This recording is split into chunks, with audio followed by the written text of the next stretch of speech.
Good morning and welcome to a poetry reading by me, ClarencePlank, and I'm reading my book, A Hint of Poetry, Kicking Around Rhymes. Yes,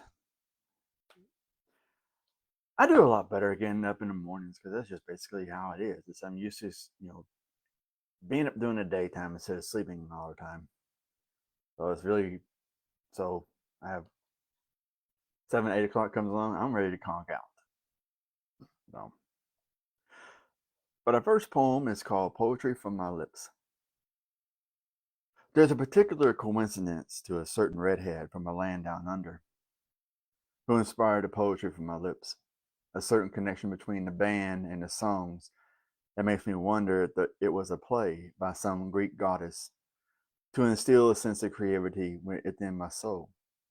Maybe Savage Garden is to blame for all the rhymes Lisa and I created between telephone lines and the screaming robots when dialed into our connection.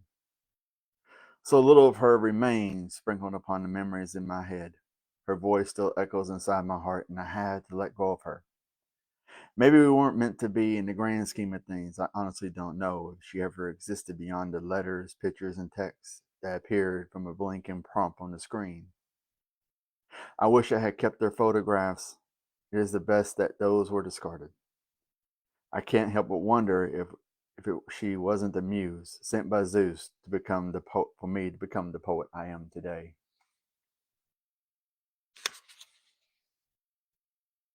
Faded ties.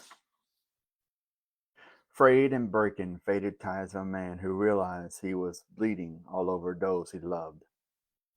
Alas, the hemorrhaging heart is too much because he doesn't know how to stop the tide, and he is drowning in the sea of himself. This next one's called Victimhood. Faded and frayed, it seems he was undone in the throes of victimhood and insanity. This next one's called Fractured Mess. Faded dreams lay dying in my arms, and it's a fractured mess to resurrect them. This is called Used to Love. What are ghosts?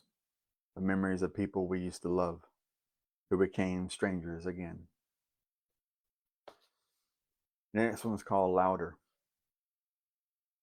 I don't know who moans louder, ghost or my neighbor in the throes of passion. This next one's called Rising Tides.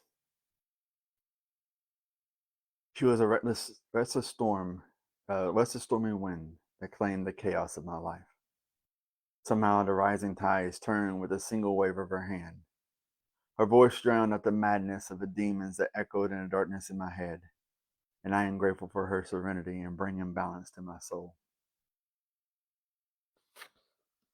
This next one is called Who to Blame. It is them, or they, who is to blame when society takes away your masculinity for being honest about your pain. Men are taught at a young age that having emotions means you're a pussy, because only girls cry. It's a story of traumas and guilt, sacrifices and lies. Parents tell us it's their fault. It's a line of teaching and preaching from wars to morals that boomers were taught. About children are not being heard, let alone seen. From Generation Next to Generation Y to the finish with Z, mental illness, physical pain, and trauma in the brain. It's no wonder that little voice inside their hand sounds like a chorus chanting for a man's destruction. How many pills does it take to correct the chemical imbalance between emotions and just wanting to be heard? Men bury themselves in emotions so deep within themselves that they create another person, hidden beneath the grief. A person who is a walking time bomb of rage, ticking away from day to day, all for what? To become an alpha male? A person who hurts people as they bleed all over them? Broken people hurt people. They have kids who are broken from birth, and it continues in it's a never-ending story, or it's never-ending cycle. Men are mute when it comes to expressing themselves.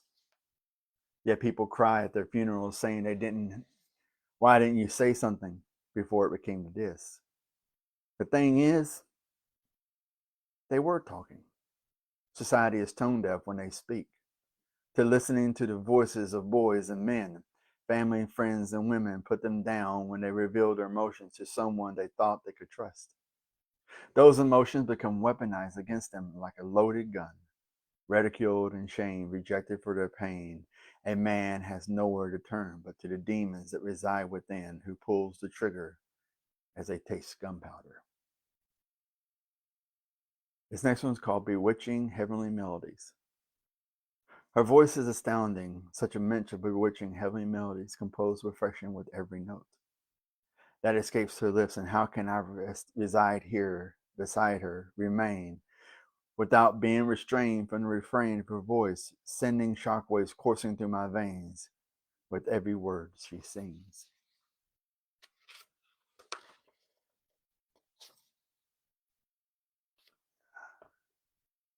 We'll go two more. This next one's called Sorrow and Regret. Bewitching heavenly melodies, the kind that send shivers down your spine, woeful moans of sorrows and regret. It was a song of a broken heart, dying from pain, bleeding alone, among fallen roses, wildflowers, and tumbled metals. The last one's called At the Edges. Raindrops, teardrops, puddles to ponds, lakes that lazily slip into streams, from flowing rivers to gather with the salty ocean. What was once pain gathered at the edges of his sandy shores to be broken by the waves of tides, when angels cry. It washes away our distress as we try to hide our tears in the deluge of raindrops and angels' tears, and all the heartache and lies and drowns in a heavenly touch to relieve the discourse within. As our heart rebels against the mind, body, and soul, because there's no remorse or words to remind can say to heal what is broken. I thank you so much for being here. Thank you so much for your time. If you were able to drop in and check out this and read and listen to this video, I did promise you some kind of special thing, but unfortunately, I could not rack my brain to figure out something special I can do for you because if you didn't know, I'm going through hip surgery, and hopefully you had the other hip replaced because I just got the other one done. So finances are kind of tight, so I really can't sit here and say, "Hey, I need to be, doing a swivel way." So if I figure out something, and I'm sorry to say, I will figure out something to be able to do something special. For, I don't know what. But other than that, I will see you Sunday. Hopefully, see you Sunday. But y'all take it easy, be safe, and don't do anything I wouldn't do.